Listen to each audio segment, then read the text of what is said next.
Good morning दोस्तों, राधे राधे, जय श्री कृष्णा, हर हर Mahadev.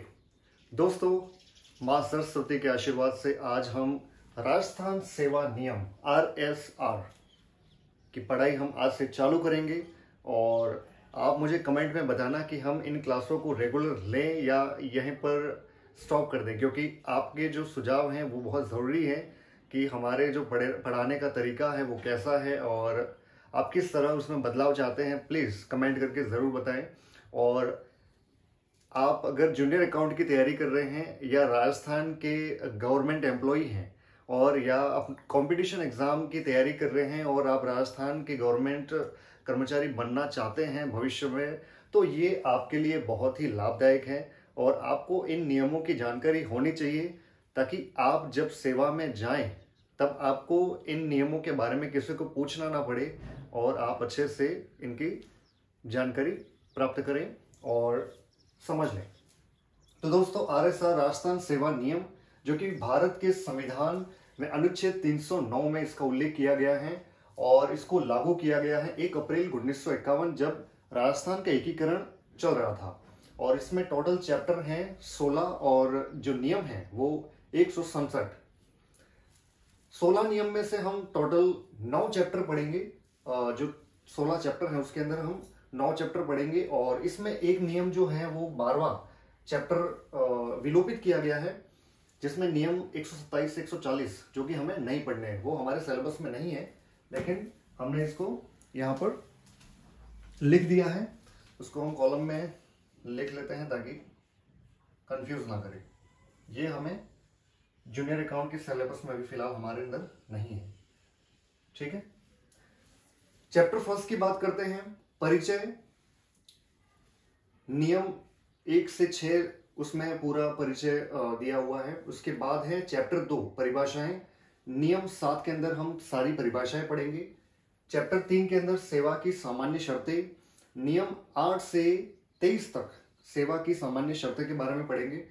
Chapter 10 है अवकाश की सामान्य शर्तें। नियम 57 से 86 तक इसमें उसके बारे में हम पढ़ेंगे। चैप्टर 11 विभिन्न प्रकार के अवकाश। नियम 87 से 126 हम उसके बारे में पढ़ेंगे। और चैप्टर 13 में है विदेशिक सेवाएं। नियम 141 से 157। चैप्टर 14 में है स्थानीय निधियों के अधीन सेवा नियम, जो कि 158 नियम नंबर के अंदर है। और चैप्टर 15 सेवा अभिलेख। नियम 159 से 164। और चैप्टर 16 शक्तियों का प्रयोजन। नियम 165 से 167। दोस्तों, आज से हम शुरू करने जा रहे हैं राजस्थान सेवा नियम। और दोस्तों, एक और बात मैं आपको कहना चाहूंगा कि आप कभी भी अपनी मातृभाषा को बोलने में हिचकिचाए नहीं, एकदम गर्व से बोलिए, क्योंकि यही मातृभाषा है जो आपको सम्मान देगी। चाहे आप देश के किसी भी कोने में कुछ भी काम कर रहे हो, आपकी मातृभाषा पर आपको गर्व होना चाहिए। तो दोस्तों, चलिए शुरू करते हैं चैप्टर फर्स्ट, राजस्थान सेवा नियम 1, परिचय। नियम 1 के अंदर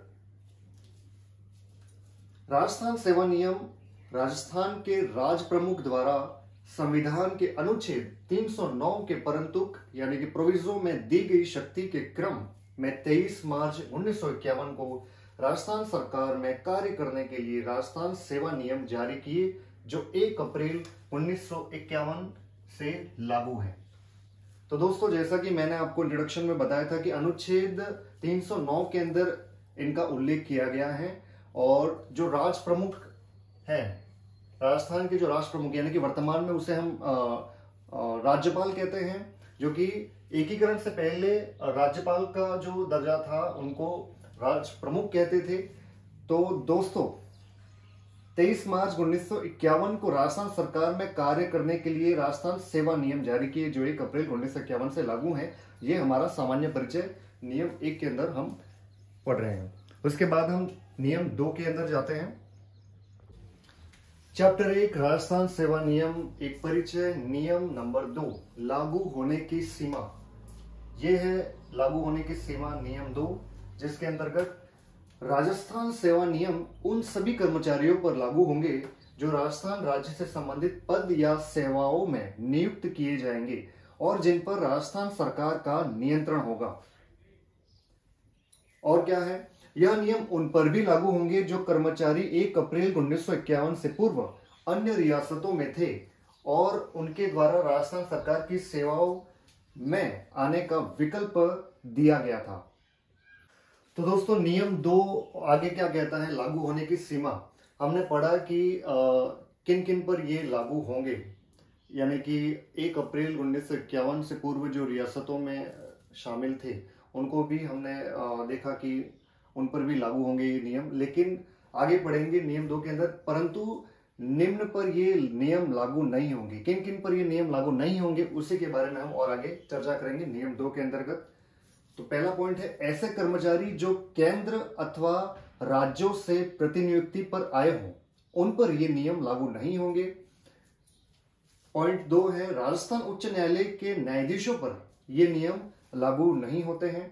उसके बाद पॉइंट 3 है, राजस्थान हाईकोर्ट के अधिकारी कर्मचारियों पर जिनके नियम संविधान के अनुच्छेद 229(2) के साथ पठित अनुच्छेद 238 के अधीन बनाए गए सेवा नियमों में शामिल होंगे उन पर भी ये नियम लागू नहीं होते हैं।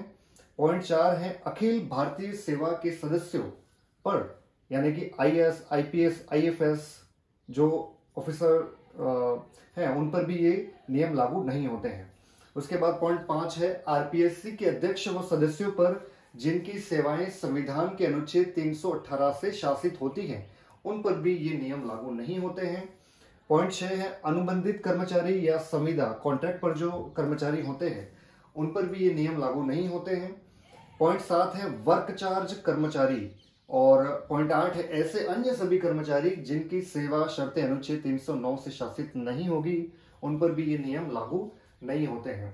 तो नियम 1 के अंदर हमने परिचय पढ़ा, नियम 2 के अंदर लागू होने की सीमा और किन पर ये लागू नहीं होते हैं वो पढ़ा। अब और आगे पढ़ेंगे हम नियम नंबर 3। नियम 3 क्या कहता है, वित्त विभाग की सहमति लिया जाना, यानी कि वित्त विभाग के परामर्श के बिना इन नियमों में दी गई शक्ति का प्रयोग नहीं किया जाएगा। फाइनेंस डिपार्टमेंट की अनुमति लेना जरूरी है, उसके बाद ही इन नियमों में जो शक्ति दी गई है उनका प्रयोग किया जाएगा। नियम 4, परिवर्तन या संशोधन की शक्ति किसके पास होगी, जो राज्य सरकार के आदेश पर परिवर्तन या संशोधन की जो शक्ति है वो राज्य सरकार के आदेश पर राज्य सरकार चाहे तो इन नियमों में बदलाव या चेंजेस ला सकती है। उसके बाद है नियम 5, अधिकार या शक्तियों का प्रकटीकरण। और नियम 6 है, व्याख्या। राजस्थान सेवा नियमों भाग प्रथम में अध्याय 1 के नियम 6 के अनुसार इन नियमों की व्याख्या करने का अधिकार राजस्थान के राज्यपाल यानी कि गवर्नर ऑफ राजस्थान के पास सुरक्षित है। तो दोस्तों आज हमने जो हमारा चैप्टर फर्स्ट है राजस्थान सेवा नियम एक परिचय, उसके अंतर्गत नियम जो 6 नियम हैं उनको हमने पढ़ा। तो आप एक अच्छी नोटबुक बनाइए और अच्छे से इनको लिखिए और समझिए कि क्या क्या नियम लागू होते हैं कर्मचारियों पर। और हमारे साथ बने रहने के लिए धन्यवाद दोस्तों। अब हम मिलेंगे चैप्टर 2 जो हमारा राजस्थान सेवा नियम के अंतर्गत चैप्टर 2 है, उसके अंतर्गत हम नेक्स्ट वीडियो में हम उसकी चर्चा करेंगे। तब तक के लिए धन्यवाद। हंसते रहिए, मुस्कुराते रहिए। जय हिंद।